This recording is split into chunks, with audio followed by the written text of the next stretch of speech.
Baik, kita langsung saja membaca dan merenungkan kebenaran firman Tuhan. Mari kita buka Alkitab kita di dalam kitab Wahyu. Kita masih bicara tentang 7 berkat dalam kitab Wahyu, dan hari ini kita sampai kepada berkat yang ketiga. Mungkin masih ada yang ingat, berkat pertama adalah apa? Firman Allah. Yang kedua adalah berkat kesetiaan. Dan hari ini kita mau bicara tentang berkat yang ketiga dalam kitab Wahyu. Dan Wahyu pasal yang ke-16 ayatnya yang ke-15. Wahyu pasal yang ke-16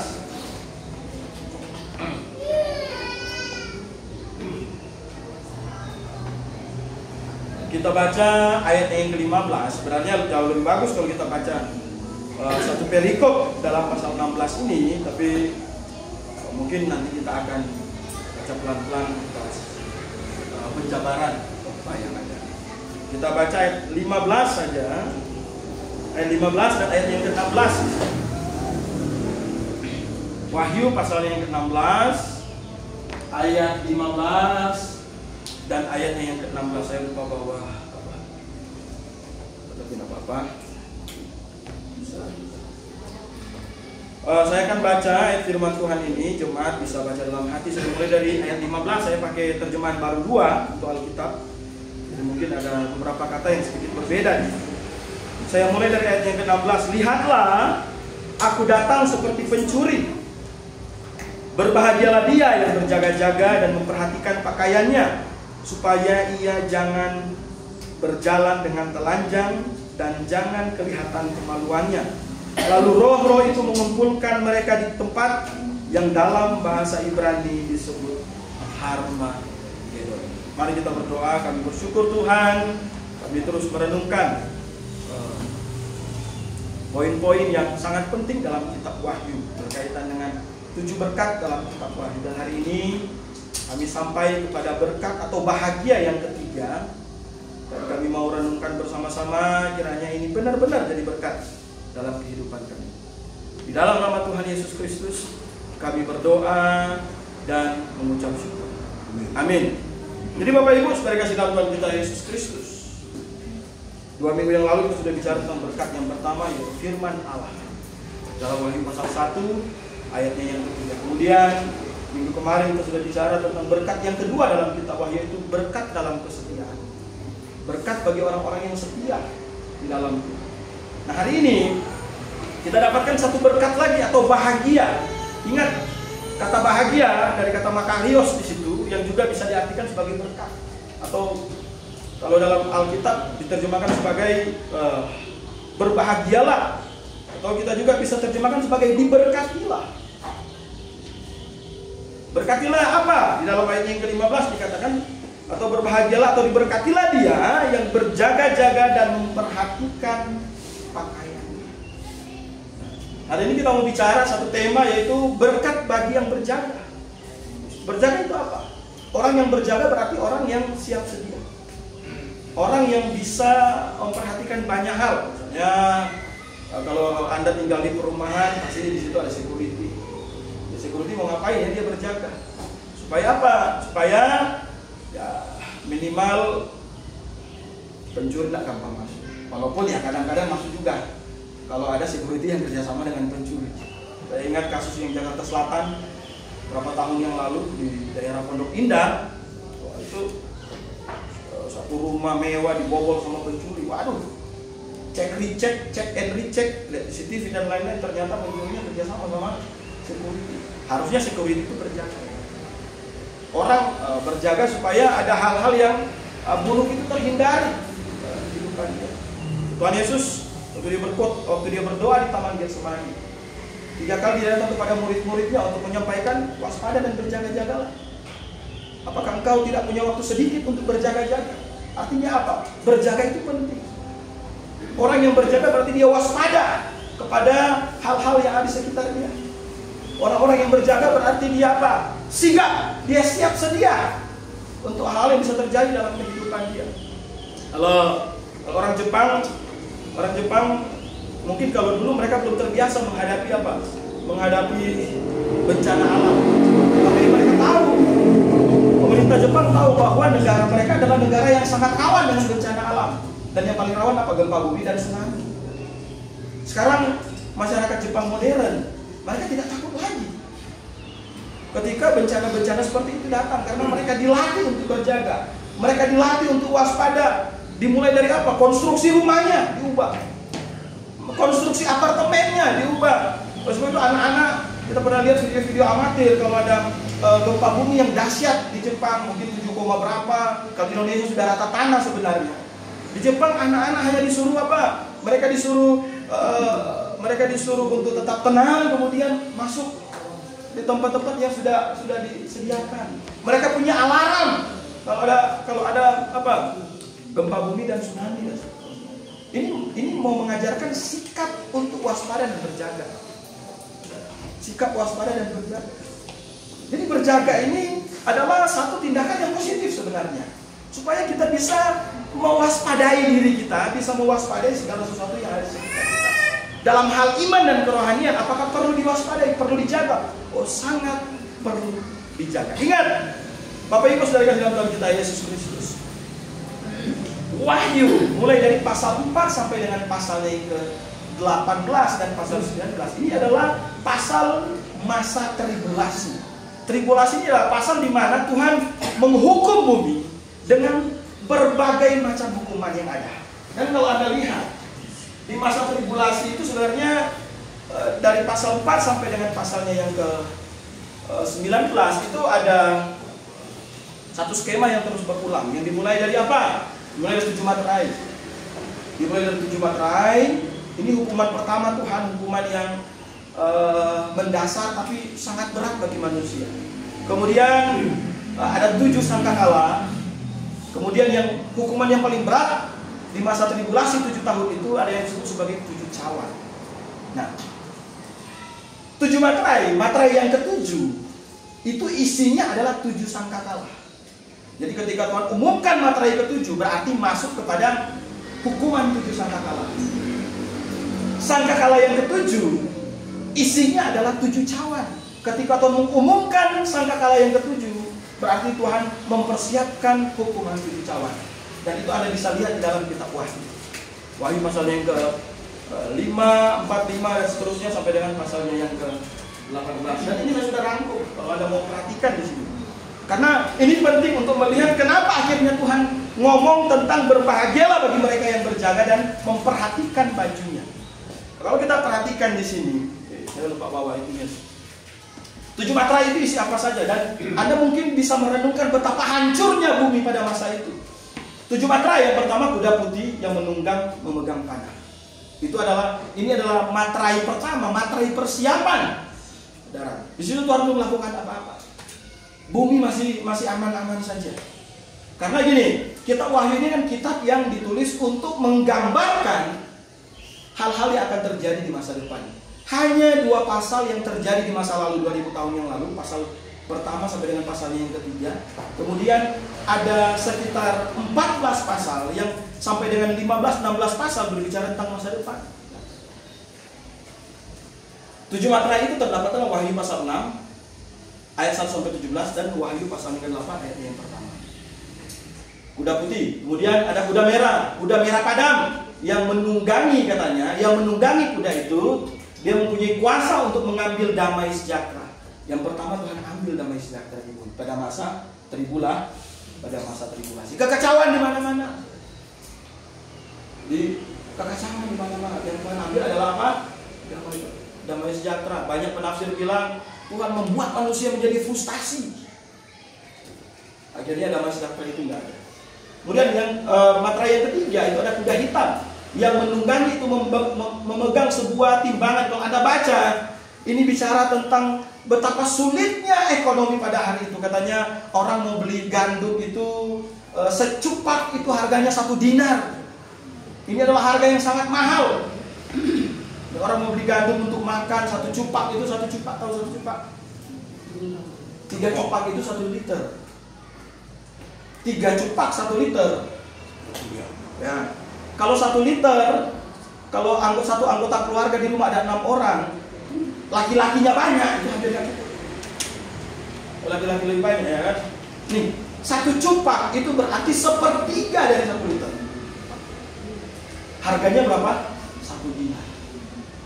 Ini kesusahannya mulai datang di masa tribulasi yang akan datang. Kemudian ada kuda hijau kuning yang menunggangi datang membunuh 1/4 di bumi dengan pedang. Saudara, ini ada penganiayaan. 1/4 di bumi. Kalau hari ini ada berapa miliar? Berapa?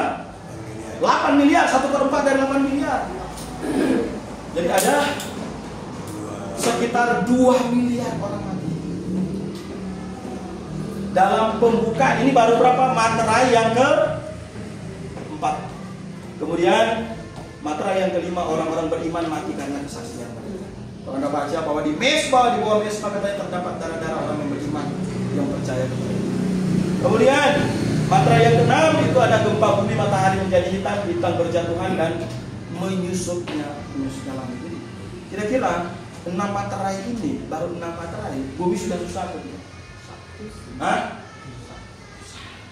Jadi kalau ada bercita-cita mau masuk di masa tribulasi, berarti nggak perlu percaya Tuhan sekarang. Hanya orang yang percaya kepada Tuhan yang nantinya terhindar dari masa tribulasi, terhindar dari masa. Kemudian materai yang ke-7 isinya 7 sangkakala. Coba kita lihat di sini. Sangkakala yang pertama ada hujan es dan api bercampur darah dilemparkan ke bumi dan berapa katanya? 1/3 dari bumi terbang. 1/3 dari bumi terbang. 1/3 dari Indonesia terbakar aja enggak? Panasnya ditambah. Panasnya luar biasa. Ini Kalimantan sama Sumatera kalau musim kemarau itu aja sesak nafas orang. Sesak nafas. Mau lihat ke depan aja susah. Ini 1/3 dari bumi terbakar. Kemudian sangkakala yang kedua, nyala api dilemparkan ke laut, 1/3 dari laut menjadi darah, 1/3 nyawa di laut mati. Gimana orang mau makan? 1/3 ikan itu mati. Kemudian sangkakala yang keempat, nyala menimpa 1/3 dari sungai dan mata air, 1/3 dari air menjadi racun dan banyak orang mati karena air. 1/3 sungai di bumi, bukan sungai di Indonesia. Kalau di bumi ada 100.000 sungai, berarti ada 30.000 sungai tercemar. Yang ke-4, yang ke-5, sangkakala yang ke-5, bintang jatuh dari langit dan keluarlah belalang aneh untuk merusak tanaman, untuk menyiksa manusia selama 5 bulan. Orang bilang ini cerita dongeng, ini adalah apa? Ini adalah nubuatan yang akan terjadi. Jadi masa tribulasi itu adalah masa penghukuman di bumi setelah orang-orang percaya itu diangkat, dan ini semua terjadi. Dan yang ke-6 adalah sangkakala yang ke-6, kematian 1/3 dari manusia di bumi. Jadi sudah mati 1/4 pertama, ditambah lagi seperti. Nah, isi dari sangkakala yang ke-6, yang sangkakala yang ke-7 adalah 7 cawan. Dan ini terdapat dalam pasal yang kita baca tadi, dalam Wahyu pasalnya yang ke-16.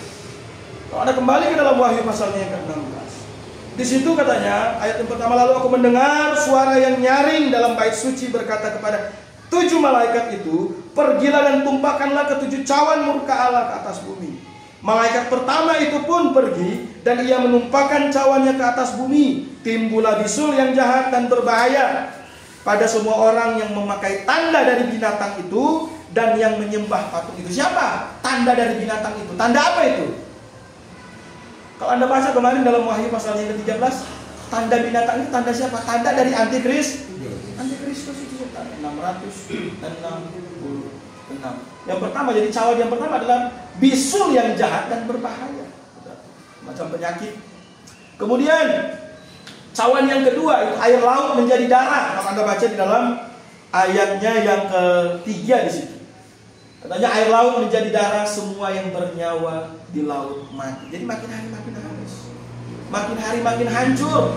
Kemudian cawan yang ketiga, sungai-sungai menjadi darah, semua yang di sungai mati. Kemudian cawan yang keempat, manusia hangus oleh panas matahari. Kemudian cawan yang kelima, manusia tersiksa oleh kegelapan. Kemudian cawan yang kelima, kekeringan sungai Efrat. Cawan yang keenam apa saudara? Cawan yang ke-6 keringan Sungai Efrat. Cawan yang ke-7 itu yang kita baca tadi. Di dalam ayatnya yang ke-15 sampai 16, bahkan nanti sampai dengan ayatnya yang ke-18. Dikatakan nanti akan ada apa? Perang Harmagedon, kehancuran Babel. Jadi saudara sudah Tuhan kita Yesus Kristus. Ucapan berkat yang Tuhan masukkan di dalam cawan yang ke-7 di sini untuk apa? Untuk mau menantang orang sekali lagi bahwa kamu mau percaya Tuhan atau tidak? Kamu berjaga-jaga atau tidak? Masih ada nggak yang punya iman di tempat ini? Masih ada tidak yang percaya kepada Tuhan? Di dalam ayatnya yang ke-15 dikatakan berbahagialah dia yang apa katanya? Berjaga-jaga dan memperhatikan pakaiannya. Tapi ternyata saudara, kelihatannya tidak ada yang respon itu pada hari itu. Kenapa? Karena di dalam ayatnya yang ke-16 dikatakan, lalu roh-roh itu mengumpulkan mereka di tempat yang dalam bahasa Ibrani disebut sebagai apa? Harmagedon. Dulu ada satu film namanya film Harmagedon. Film Harmagedon itu loh yang apa? Meteor jatuh. Itu film hayalan. Tapi Harmagedon itu peperangan sebenarnya. Harmagedon itu peperangan yang terjadi di Magido. Har itu artinya gunung. Magedon itu artinya Magido. Magido itu nama kota, nama tempat yang ada di daerah timur. Saudara sedang tahu kita Yesus Kristus. Hal ini mengingatkan kepada kita tentang bahagia sebelumnya. Bahagia sebelumnya juga Tuhan tawarkan kepada orang-orang yang mengalami kesusahan di masa tribulasi. Mau percaya Tuhan atau enggak? Mau diberkati atau tidak? Mau berbahagia atau tidak? Di masa kesusahan mereka ditekan oleh antikristus, oleh penguasa di bumi ini, tetapi Tuhan tetap menuntut apakah kamu mau menerima Tuhan atau tidak. Di ujung masa tribulasi, Wahyu pasal 16 sampai dengan pasal 18, sebelum Tuhan datang menghukum bumi untuk terakhirnya lewat perang Harmagedon, Tuhan sekali lagi menantang orang-orang. Kebahagiaan bagi orang yang menjaga hidupnya. Tapi tidak ada yang mau percaya. Oleh sebab itu Tuhan bawa mereka kemana katanya? Ke tempat yang bernama Harmagedon. Nah, saudara kasih dalam Tuhan kita Yesus Kristus. Jadi itu sedikit pendahuluan kita di siang hari ini. Nah, mengapa kita harus berjaga? Mengapa kita mesti berjaga? Kita sudah bilang tadi bahwa berjaga itu berarti kita mewaspadai diri. Betul? Orang yang menjaga berarti orang yang peduli dengan dirinya. Orang yang peduli dengan kerohaniannya, orang yang peduli dengan masa depan. Itu adalah orang yang berjaga. Orang yang sigap, orang yang waspada. Orang yang siap sedia. Orang tentara, kalau komandan bilang berjaga ya harus berjaga. Kalau enggak, tiba-tiba sniper udah sikat di kepala. Jadi berjaga itu sikap yang sangat penting. Sikap mewaspadai. Kalau main bulu tangkis, sigap sampai udah jatuh, koknya juga nggak sempat. Kalau main sepak bola ada back, dia mesti berjaga dengan baik supaya nggak kebobolan. Jadi berjaga ini sangat. Orang yang berjaga sekali lagi minimal dia mewaspadai hal yang tidak baik datang ke dalam. Yang jadi pertanyaan, kita berjaga nggak untuk hal-hal kerohanian? Apakah kita mewaspadai iman kita? Apakah kita menjaga kerohanian kita? Hari ini kita merenungkan mengapa harus berjaga. Dalam perikop ini memberikan kepada kita dua jawaban penting mengapa kita harus berjaga. Yang pertama, mengapa seseorang harus berjaga. Coba kita perhatikan di sini. Ada frase di dalam ayatnya yang ke-15 dikatakan, lihatlah aku datang seperti apa katanya? Pencuri. Siapa yang aku di situ?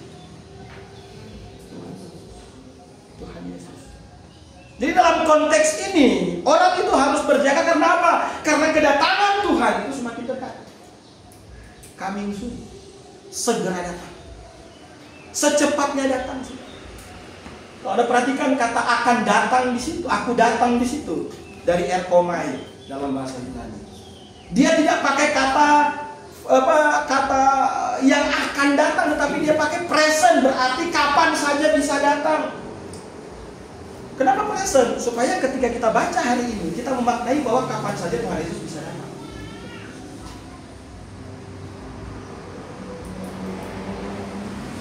Sudah dikasih dalam Tuhan kita Yesus Kristus. Kenapa kita harus berjaga? Karena Tuhan sendiri yang memberikan satu alarm kepada kita. Kedatangan Kristus sudah dekat. Dalam konteks ini, Wahyu pasalnya yang ke-15, 16 sampai dengan pasal 18. Ini kan tinggal beberapa saat kemudian datang kembali Yesus Kristus bersama dengan para kudusnya. Itu sudah sangat dekat. Oh, berarti kalau dalam masa sekarang masih jauh sebenarnya. Tidak. Kita harus melihat kedatangan Kristus dengan kacamata yang sama, bahwa hari ini pun kedatangan itu sudah sangat dekat. Oleh sebab itu dalam tensis Yunani dia pakai present, supaya itu bisa memaknai bahwa kapan saja Tuhan bisa datang. Bapak Ibu Saudara yang dalam Tuhan kita Yesus Kristus, apa yang kita pikirkan kalau Tuhan Yesus datang? Apa yang Anda pikirkan pertama kali ketika Tuhan Yesus datang? Kalau Tuhan Yesus datang, kira-kira bagaimana ya? Kalau kita punya iman yang benar, maka sebelum peristiwa-peristiwa yang mengerikan itu terjadi, maka bagi orang percaya, dia akan diangkat. Karena apa? Orang percaya itu tidak akan mengalami masa tribulasi. Ini kan ada banyak tadi 7 sangkakala, 7 cawan, 7 ini dan lain-lain. Itu betapa mengerikan itu terjadi begini. Cuma satu cara yang bisa menghindarkan dari hukuman-hukuman itu, apa? Iman yang Tuhan Yesus kasih tahu bahwa dia sebentar lagi akan datang. Aku datang seperti pencuri. Kalau Tuhan mau datang seperti pencuri datang kasih tahu tuan rumah nggak? Nah, ada pencuri yang terlalu berani untuk kasih tahu tuan rumah? Cuma di film, saya pernah nonton.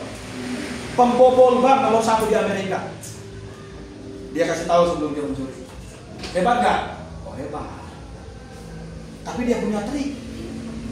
Dia bukan mencuri TV, nggak ada. Yang dia curi di berangkas. Isinya miliaran sampai triliunan. Dia kasih surat ke pihak bank. Tanggal sekian, jam sekian saya datang. Waduh, pihak bank bikin penjagaan ketat. Hari ini bank tutup dari apa? Tidak menerima nasabah. Semua dijaga sampai ke tempat perangkas yang paling belakang. Itu yang paling penting. Kalau cuma yang tempat teller, dia nggak boleh, itu terlalu sedikit bagi si pencuri ini. Sasaran dia perangkas. Karena dalam film itu, ini bank itu bukan cuma hanya uang, di situ juga bisa simpan barang-barangnya. Dia kasih tahu. Film akhirnya bagaimana? Dia bisa curi, dia bisa curi. Di jam yang sama. Di jam yang dia sebutkan itu, walaupun betapa ketatnya penjagaan. Saudara kasih dalam Tuhan kita Yesus, pencuri itu tidak pernah kasih tahu kapan dia datang ke rumah. Karena apa? Kalau cuma mau ambil TV, ngapain dia kasih tahu? Nggak seimbang dengan benjol-benjolan kita sama warga gitu kan. Tuhan datang seperti pencuri, artinya kapan saja dia bisa datang untuk menyatakan dirinya sekali lagi di dunia ini dan menjemput kita. Ingat, kedatangan Tuhan yang kedua kali bukan lagi mati di atas kayu salib, kemudian menyerah untuk menebus dosa-dosa kita. Tidak, saudara. Dalam Ibrani dikatakan bahwa dia mati satu kali, pada kedatangan dia yang kedua untuk apa? Untuk menjemput orang percaya dan menghakimi orang yang tidak percaya. Jadi kalau kita tidak berjaga, berarti kita tidak punya alarm di dalam diri kita untuk menyambut kedatangan Tuhan itu. Bayangkan kalau kita tidak punya sesuatu yang bisa dibawa untuk berjaga. Kan cuma dua pilihan. Tuhan datang menjemput kita bawa ke surga, atau Tuhan datang menjemput kita bawa untuk. Saya yakin kalau mau ditanya mau yang mana, pengennya dijemput di surga. Tapi ya kita perlu iman yang benar. Kita perlu kepastian iman. Dalam kitab Wahyu, frase ini pertama kali muncul dalam pasal 3 ayat 3. Kalau Anda baca Wahyu 3 ayat 3, Tuhan juga sudah pernah berkata bahwa aku akan segera datang seperti pencuri. Kenapa ini berulang-ulang dalam kitab Wahyu? Ingat, Wahyu ini adalah kitab tentang akhir zaman untuk menyadarkan para pembaca bahwa kedatangan Tuhan itu penting. Siap nggak kita? Tuhan datang. Kita siap atau tidak? Kalau Tuhan datang dengan harapan Dia jemput kemudian bawa ke tempatnya di surga, maka kita harus mempersiapkan apa? Rumah kita, mobil kita, harta kita, iman.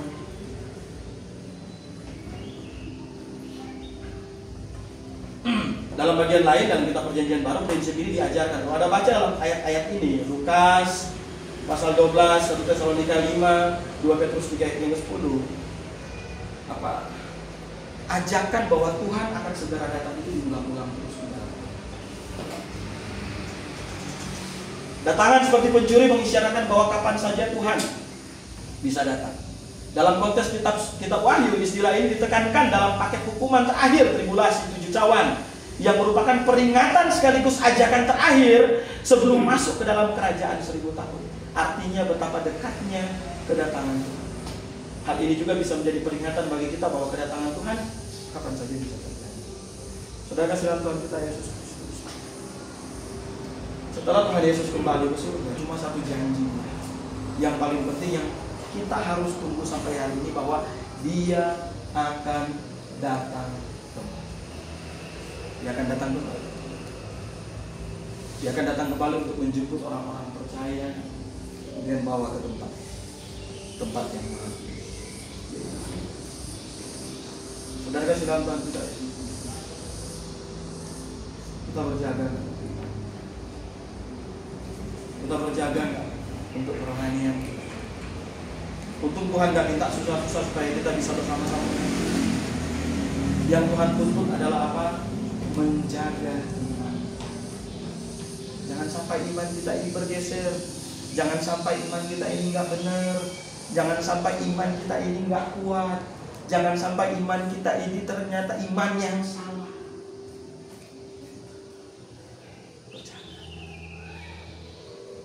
Jaga iman kita.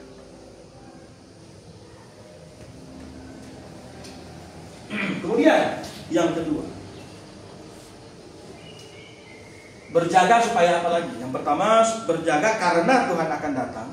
Yang kedua, mengapa harus berjaga? Berjaga supaya jangan berjalan dengan telanjang. Saudara, ini kelihatan, kalimat ini kalimat begitu, ya enggak. Ini adalah bahasa yang Tuhan personifikasikan sendiri untuk menggambarkan betapa tidak layaknya manusia. Lihat ya, ketelanjangan itu dalam Perjanjian Lama itu adalah simbol dari dosa dan penghakiman. Sebelum manusia jatuh ke dalam dosa, Adam dan Hawa itu enggak tahu, belum banyak tahu keadaan itu seperti apa. Ketika mereka jatuh ke dalam dosa, kalau Anda baca dalam Kejadian pasalnya yang ketiga, mereka sadar bahwa mereka sedang telanjang. Kemudian katanya apa? Adam dan Hawa mencoba menutupi ketelanjangan itu dengan apa? Cawat yang terbuat dari dedaunan. Dari dalam Tuhan kita ini usaha manusia untuk menutupi dosa.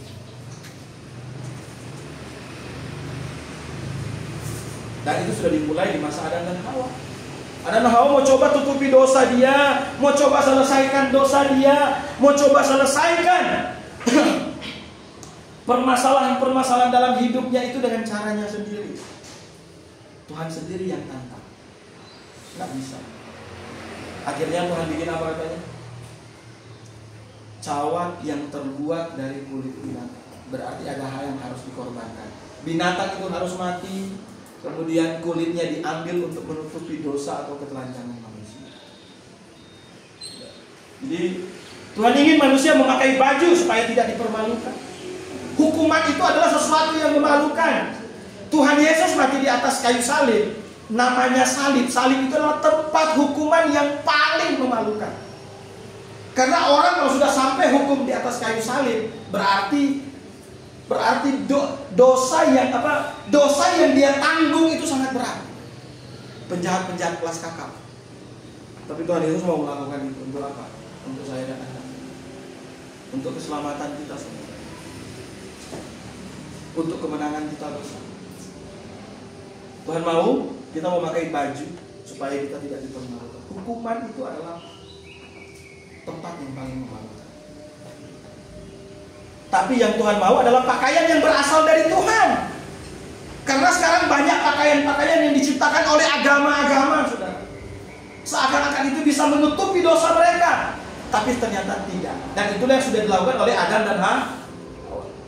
Coba kita lihat, Tuhan menyediakan pakaian untuk kita, untuk menutupi dosa kita, yaitu dirinya sendiri.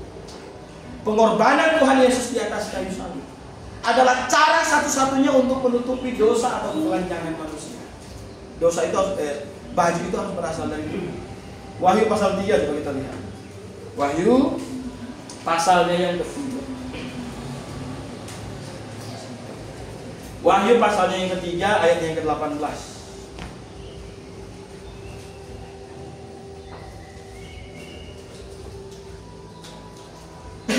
Wahyu pasalnya yang ketiga ayatnya yang ke-18, di sini firman Tuhan bilang begini.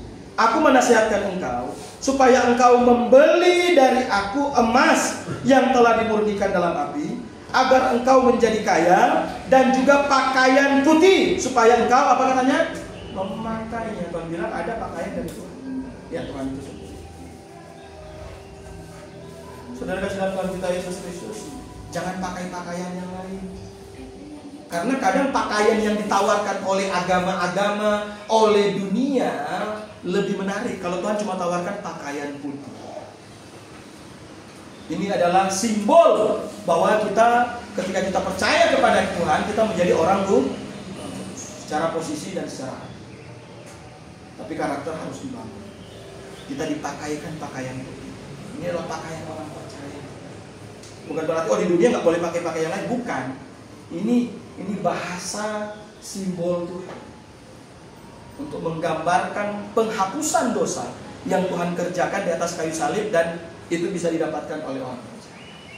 Apakah ada pakaian yang bukan berasal dari Tuhan? Coba buka Yudas 1 ayat 23. Yudas cuma satu pasal.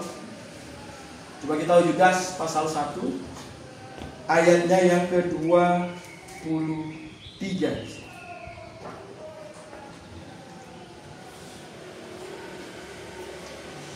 Ayat 22 dan ayatnya yang ke-23.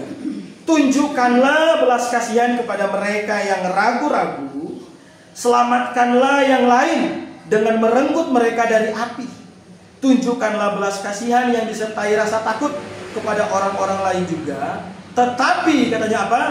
Bencilah pakaian mereka yang dicemarkan oleh keinginan dan ada pakaian palsu. Terlihat memakai, tetapi bukan berasal dari Tuhan. Bencilah pakaian mereka. Ini bisa bicara dua hal. Pakaian itu bisa bicara kepada penyembahan palsu, dan bisa bicara kepada gaya ini. Dosa-dosa. Dari Tuhan kita Yesus. Jadi frasa ini sangat tegas untuk mengajarkan betapa pentingnya keselamatan dan kehidupan setelah keselamatan. Nah, inilah yang mesti kita jaga.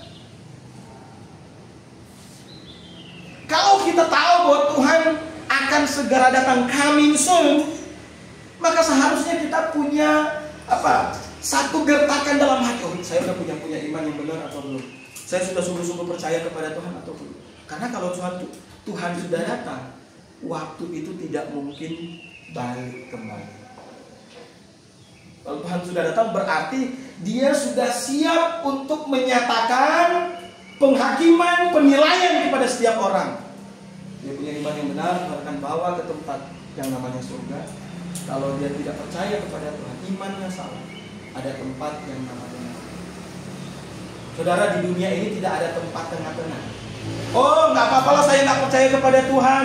Kok ada tempat, ada satu nama tempatnya penyucian. Kalau saya mati kemudian saya masuk ke tempat penyucian itu, toh ujung-ujungnya saya masuk neraka lagi. Nggak ada. Alkitab nggak pernah ajar itu. Tidak ada tempat persinggahan. Cuma ada dua tempat. Kalau bukan surga atau neraka. Dan itu diajarkan oleh Allah. Kalau ada tempat penyucian sebelum masuk surga, ya udah kita hidup dalam dosa aja terus.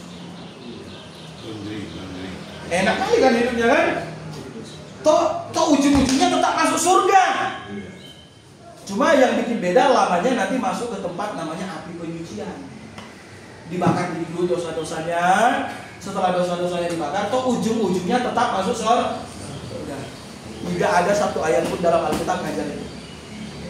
Nggak ada satu. Bisa keliling baca Kejadian sampai Wahyu, tidak ada tempat sementara. Tidak ada tempat sementara. Saudara kasih nonton kita. Kepastian masa depan manusia itu hanya bisa terjadi hari ini, ketika kita percaya Tuhan atau tidak. Amin. Kalau kita percaya Tuhan ya tempatnya surga. Tidak percaya tempatnya neraka. Nggak ada tempat lain. Jadi berjaga. Kita berjaga nggak untuk hal lain. Kalau kita mau diselamatkan, kita harus berjaga. Hukuman di bumi aja begitu mengerikan. Bayangkan kita masuk di masa tribulasi, ya kan? Mau belanja susah, air jadi racun. Saya nggak mau ada di tempat itu. Saya mau diangkat oleh Tuhan bersama-sama Dia dengan Dia di sorga. Apalagi neraka. Neraka itu selama-lamanya. Tribulasi cuma 7 tahun. Kalau neraka itu selama-lamanya. Tidak ada waktu yang membatasi. Itulah hukuman terakhir. Jadi saudara dalam Tuhan kita Yesus. Sekarang bagaimana jika tidak berjaga? Bagaimana jika tidak berjaga? Itu ayat 16 dikatakan kalau tidak berjaga, katanya Tuhan akan mengumpulkan mereka di satu tempat yang dalam bahasa Ibrani disebut sebagai apa? Harmagedon. Harmagedon. Saudara, di dalam Alkitab kata Harmagedon itu cuma satu kali keluar, yaitu dalam ayat ini. Pasal 16 ayatnya yang ke-16. Ada kata Magido saja. Magido itu bicara kota. Itu banyak sekali muncul dalam Perjanjian Lama. Di satu tempat. Jadi Harmagedon itu kemungkinan besar ini adalah satu gunung. Di sampingnya ada lembah yang luas. Di daerah Magido. Dan di situ sudah menjadi tempat peperangan sejak Perjanjian Lama. Saya tidak punya waktu untuk membuka ayat ini banyak. Disinilah perang terakhir. Disinilah perang terakhir terjadi di akhir zaman. Dan ini adalah gambaran dari penghukuman.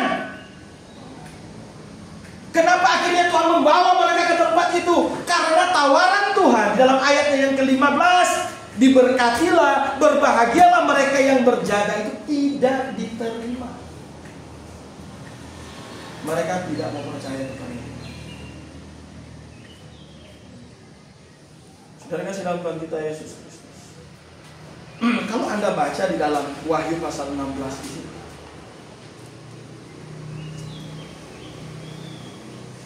coba kita buka Wahyu pasal 16. Ini adalah cawan terakhir.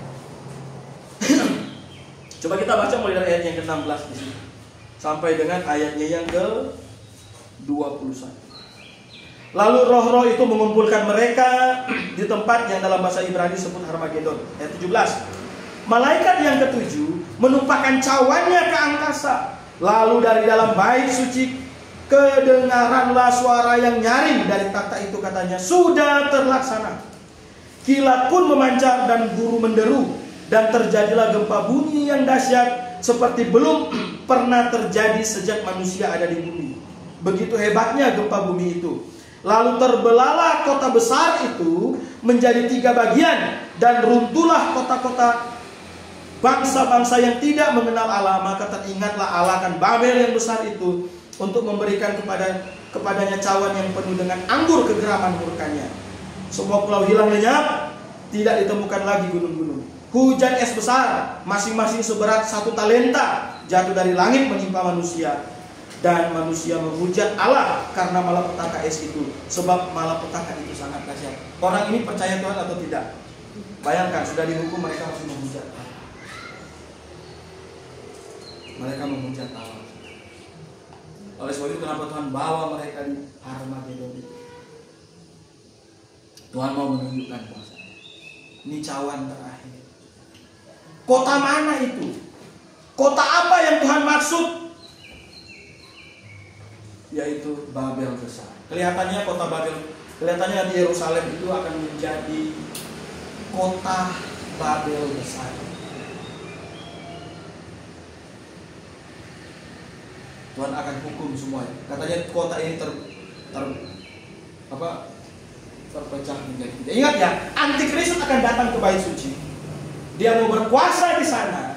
Jadi pusat pemerintahan Antikristus dia akan ada di sana, bukan di mana-mana lagi. Tuhan hancurkan itu. Yerusalem akan, dan daerah Timur Tengah, daerah Mesopotamia akan terbelah menjadi 3. Dasar. Kenapa kita bilang ini adalah kota pusat pemerintahannya Antikristus? Karena dalam pasal 17 akhirnya dijelaskan tentang kota itu. Kalau Anda baca dalam ayat 7, lalu datanglah salah seorang dari ke-7 malaikat yang memegang ke-7 cawan itu dan berkata, "Mari ke sini, aku akan menunjukkan kepadamu putusan atas pelacur besar yang duduk di tempat yang banyak airnya. Dengan dia raja-raja di bumi telah berbuat cabul, dan penghuni-penghuni bumi telah mabuk oleh anggur percabulannya. Dalam roh aku dibawa ke padang gurun, aku melihat seorang perempuan duduk di atas," apa katanya? "Seekor binatang yang merah ungu, yang penuh tertulis dengan nama-nama hujat. Binatang itu mempunyai 7 kepala dan 10 tanduk." Jadi siapa yang ada di kota itu? Itu adalah orang-orang yang tidak percaya Tuhan. Pemerintahnya siapa? Pemerintahnya siapa? Oh, di situ disebutkan, di situ ada seorang perempuan katanya, dilambangkan dengan perempuan yang duduk di atas binatang. Saudara, dia berbuat cabul dengan para raja-raja.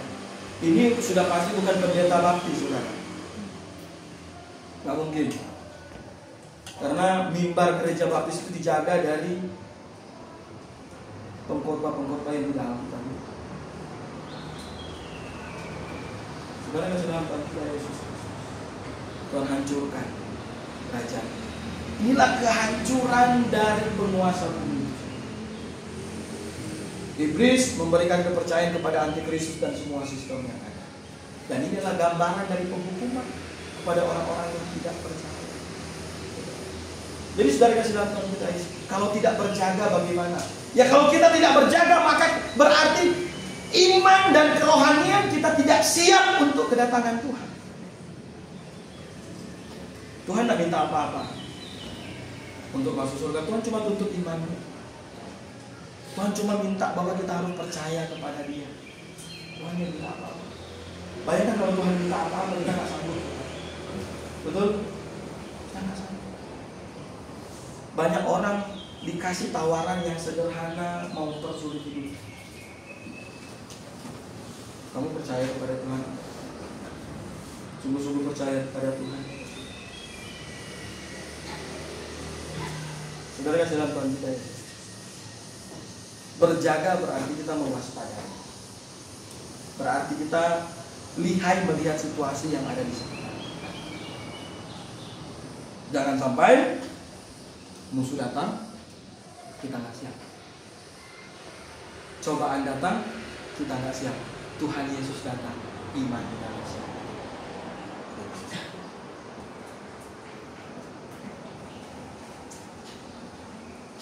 Mengapa ada berkat bagi orang yang berjaga?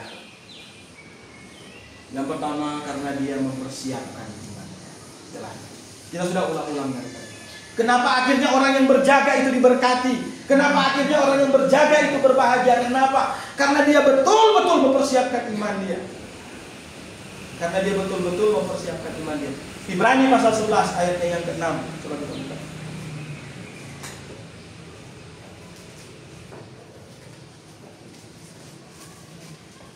Ibrani pasalnya yang ke-11 ayatnya yang ke-6. Namun tanpa iman tidak mungkin orang berkenan kepada Allah. Tanpa iman tidak mungkin orang berkenan kepada Allah. Saudara, kalau kita mengharapkan Tuhan Yesus datang kedua kali, persiapkan iman. Kalau iman kita belum siap, jangan berdoa dia cepat datang, kita dihukum. Tuhan, datanglah segera, hidup ini terlalu susah. Tunggu dulu. Imanmu siap atau enggak? Sudah punya iman yang benar atau enggak? Tuhan bilang katanya tanpa iman tidak ada seorang pun yang berkenan kepada Allah. Oleh sebab itu, mengapa ada berkat bagi orang yang berkat? Karena dia mempersiapkan iman. Yang kedua, karena dia mempersiapkan pekerjaan. Coba kita buka 1 Korintus 3 ayat 14 dan 15. 1 Korintus pasalnya yang ketiga.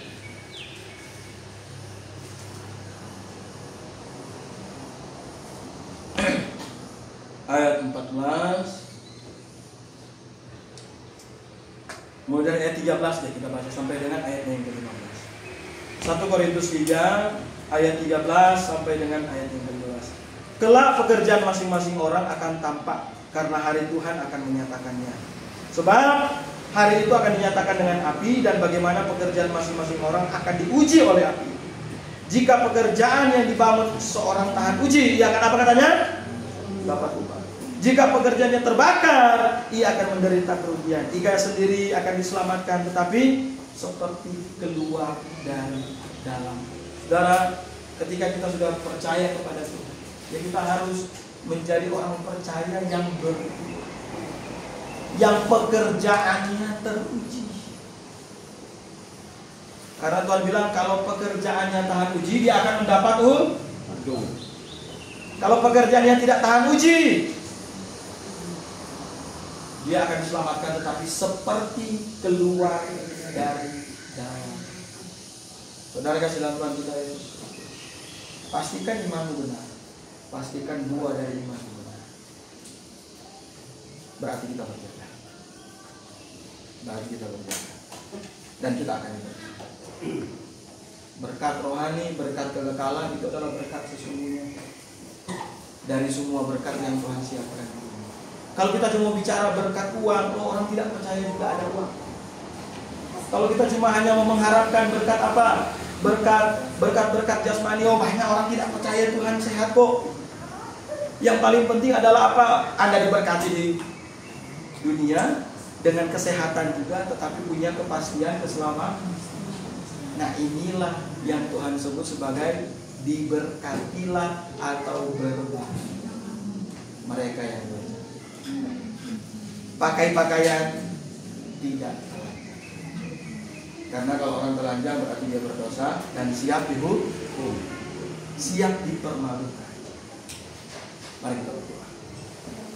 Makasih Tuhan untuk firman hari ini, kami ingatkan lagi betapa pentingnya kami menjaga hidup, kami menjaga iman kami menjaga kerohanian kami, karena kedatangan Tuhan semakin dekat. Kiranya firman Tuhan ini menguatkan kami, dan kami lebih sigap dan terus berjaga akan apa yang sudah Tuhan percayakan. Terima kasih Tuhan. Di dalam nama Tuhan Yesus Kristus kami berdoa dan mengucap syukur. Amin.